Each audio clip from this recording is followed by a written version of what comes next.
శ్రీ గురుభ్యో నమః. శ్రావణమాస మహత్యం 6వ అధ్యాయం. సర్వమంగళమాంగళ్యే శివే సర్వార్థసాధికే శరణ్యే త్ర్యంబకే దేవి నారాయణీ నమోస్తుతే. సనత్కుమారుడు ఈశ్వరుణ్ణి అడుగుతున్నాడు. రవివార మహత్యం వింటుంటేనే చాలా ఆనందం కలిగింది. నా యందు దయతో శ్రావణ సోమవార మహత్యం కూడా తెలియచేయండి అన్నాడు.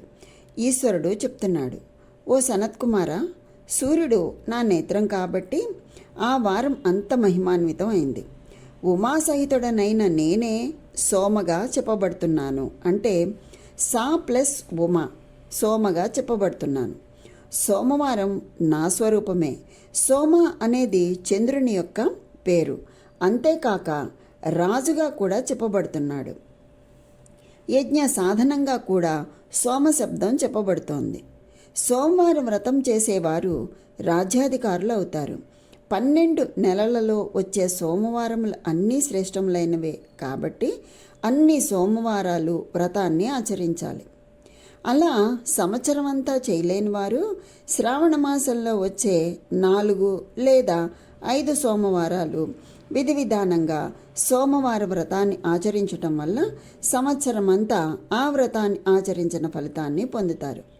ఈ వ్రతం చేసేవారు వ్రతం సమ్యక్ శివో మే ప్రియతామితి, అంటే ఈ వ్రతాన్ని విధి విధానంగా ఆచరిస్తాను, దానివల్ల శివుడు ప్రీతి చెందుగాక అని ఉదయాన్నే సంకల్పించుకొని సాయంత్రం రాత్రి శివుణ్ణి పూజించి ఏకాగ్ర చిత్తంతో ఈ కథను వినాలి.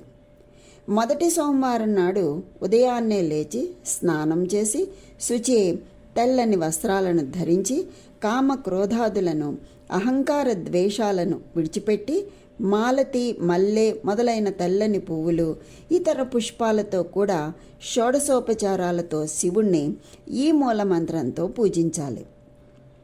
శర్వాయ భవనాశాయ మహాదేవాయ ధీమహి ఉగ్రాయ చోగ్రనాథాయ భవాయ శశిమౌలినే రుద్రాయ నీలకంఠాయ శివాయ భవహారిణే అని ఈ విధంగా తమ శక్తి కొలది పార్వతీ సహితుడైన శివుణ్ణి పూజిస్తే పునరావృత్తిరహితమైన అక్షయలోకాలను పొందుతారు.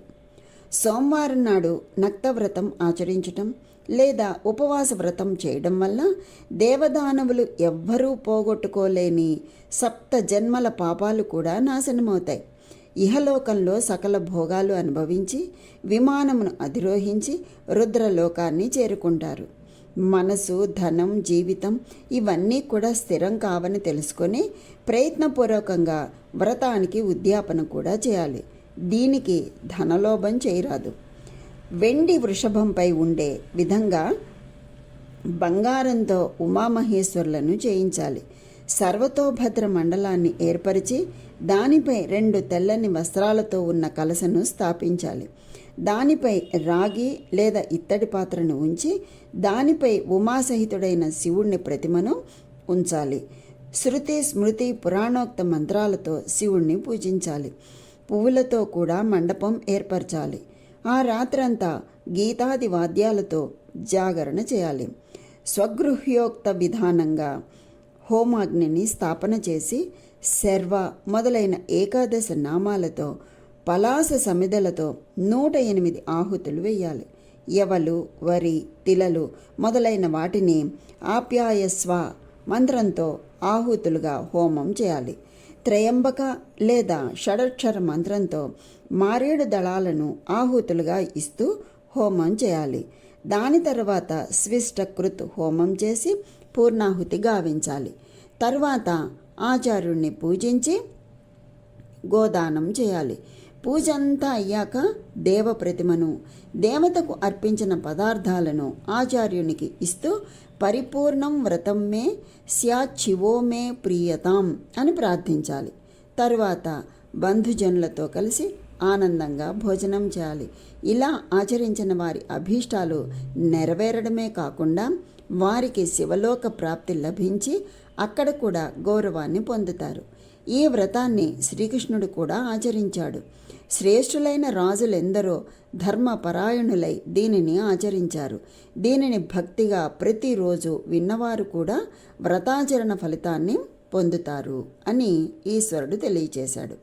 ఇది శ్రీ స్కాంద పురాణంలోని ఈశ్వర సనత్ కుమార సంవాద రూపంగా ఉన్న శ్రావణమాస మహత్యం నందు 6వ అధ్యాయం సంపూర్ణం. కనుక ఆ శివకేశవుల యొక్క అనుగ్రహం అందరికీ కలగాలని కోరుకుంటూ